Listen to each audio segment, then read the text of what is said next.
This is basically just going to be a bunch of book reviews because there's some books that I've read recently that I just feel like I need to talk about. So let's pick up where we left off. In August, I read a book called The Worst Best Man by a lady named Mia Sosa. And it's one of those rom-com books that we see all the time with the cartoon cover, and they all kind of look the same. Typically, I enjoy these books a lot. They're actually pleasantly surprising most of the time with how good they are. This was not one of those books. I didn't love it. I thought it was pretty plain. I don't know. It didn't knock my socks off. I didn't super love reading it. I gave it a 3 out of 5 on Goodreads. Right now it has 3.59. So it doesn't have stellar reviews. So if you're looking for a cute rom-com book to read over Christmas break, I would skip that one. The book I read after that was called Once There Were Wolves, and I have not enjoyed a book that much in a very long time. Once There Were Wolves is by Charlotte McConaughey, I think. It is about a wildlife biologist trying to reintroduce a wolf population into a small town in, it was so long ago I forgot where, Scotland. She is trying to reintroduce a pack of wolves into a small farming community in Scotland. I loved this book because I majored in biology in college, and I love ecology, and I love environmental science, and so I thought it was super interesting to read about wolf reintroduction because it actually is very good for the environment. Like, they reintroduced wolves in Yellowstone, and it changed everything. And so that was really cool. But part of the plot of this book basically is that the locals do not want this to happen because they are a farming, herding community. They raise sheep, basically, and they don't want wolves around. They could kill their sheep. And a man ends up dead. And I don't want to spoil the whole book, but basically the main character, the lead biologist or whatever, tries her best to convince the community that the wolves did not do this. Like, wolves don't kill people. Like, they don't come near people, you know? And that is almost worse because that means this person was murdered. So it's a really good story about, I don't know, like conflict between science and murder, I guess. It was good. It was really good. Did the wolves do it, or was it a human? Was it a human murder? I loved this book. I gave it a 5 out of 5, and right now it has a 4.14 on Goodreads. This next book, I wanted to do a whole review dedicated to this book, but I don't think I have it in me emotionally.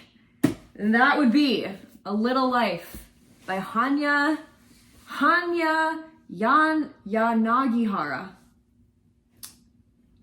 Hanya, I would like to have a word with you, ma'am. This book, I mean, I knew it was sad. I knew it was going to be one of the saddest books I've ever read. And I still was surprised by how sad it was. Wow. And this book, I mean, she is thick. This took me weeks to get through because I could only read like 30, 40, 50 pages at a time, and I'd have to put it down and be like, I'm done for tonight.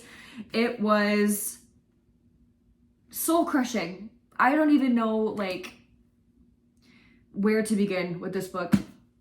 I read it because I've seen a lot of booktubers say that this is their favorite book of all time. And they all said the same thing. They all said it's horrific and sad. And I was like, I'm ready. Emotionally, I'm finally ready to read this book. I don't think you'll ever be ready to read this book. If you don't know what it's about, because this is talked about to death on the internet and TikTok and Instagram and YouTube.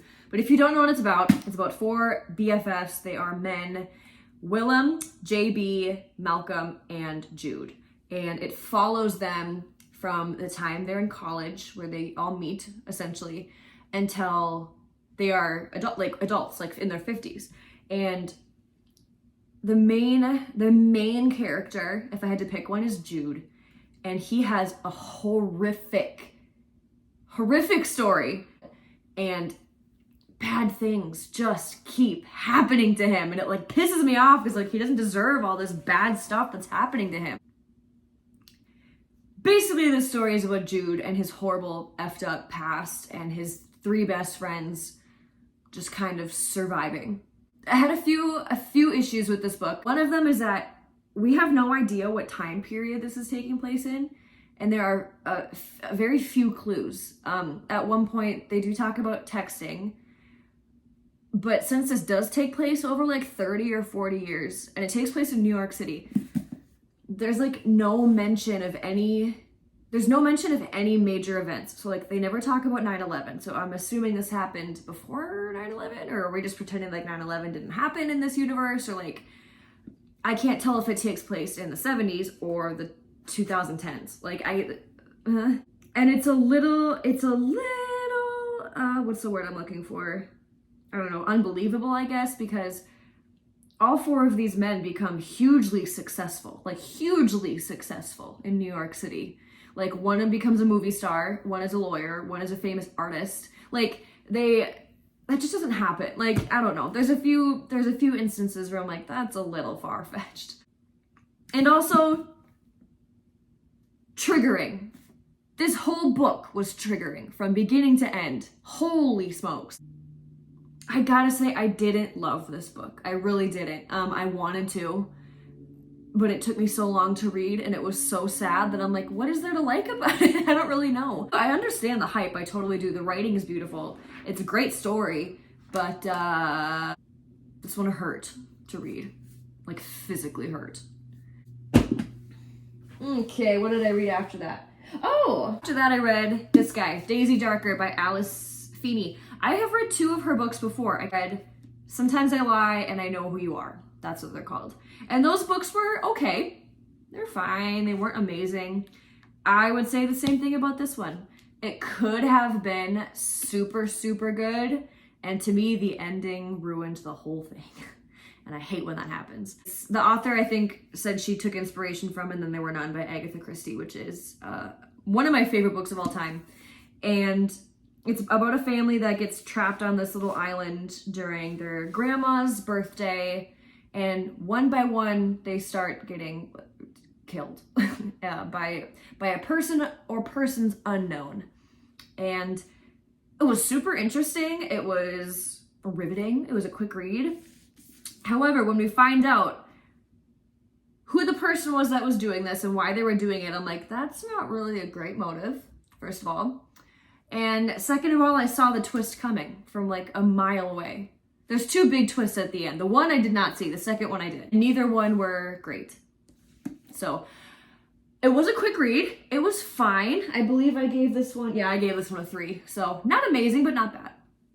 So Daisy Darker. After that, I read The Chain by Adrian McKinty, and I was super excited to read this book because me and my sister were at Barnes & Noble one day just browsing, and they had the buy one get one half off sale, and we read the back of this and thought that sounds so good, so we bought it.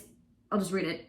You dropped off your child at the bus stop. A panicked stranger calls your phone. Your child has been kidnapped.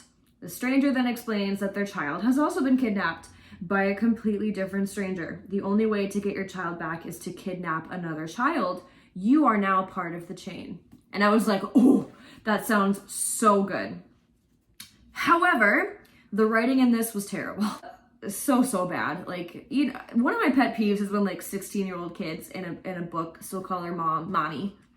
It's like, mommy, I'm scared. Like that's how this writing was. And it's like, she breathed a sigh of relief and knew she would never let go of her baby girl again. Like, it was just a bit much.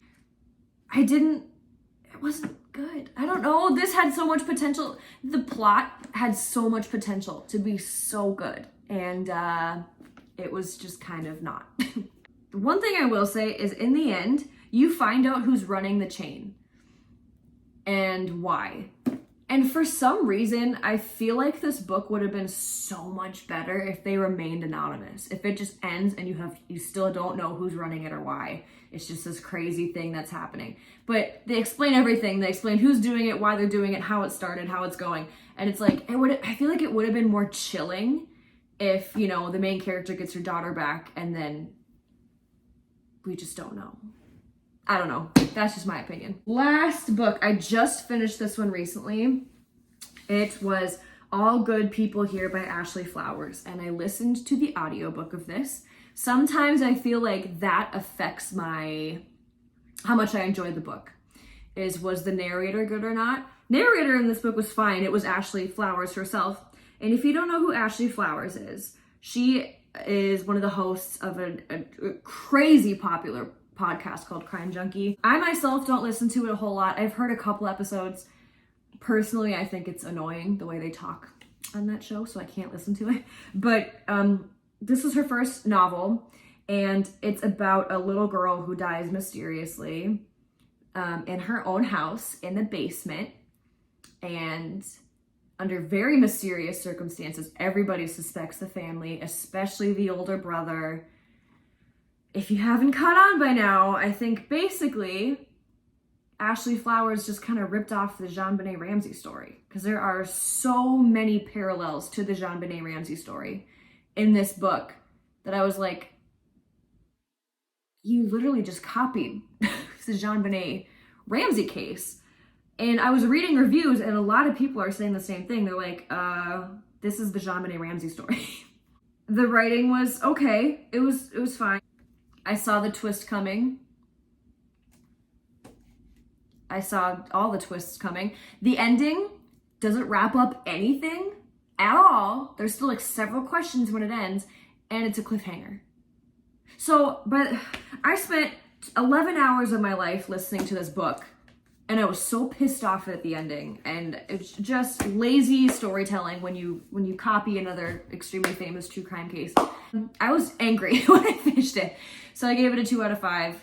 Ashley Flowers, if you're watching this, I know you're not, but it was okay for a first novel, but that ending, sis, was not it. So that's what I've been reading recently. Finally, I am reading the final book in the Court of Thorns and Roses series, A Court of Silver and Flames, and this puppy is thick. So I expect I'll be reading this for a while. These books they're very entertaining. They are quick reads, but they're huge. So this is what I'm probably going to devote most of my winter break to. And I'm actually very excited. That's all I have. Merry Christmas.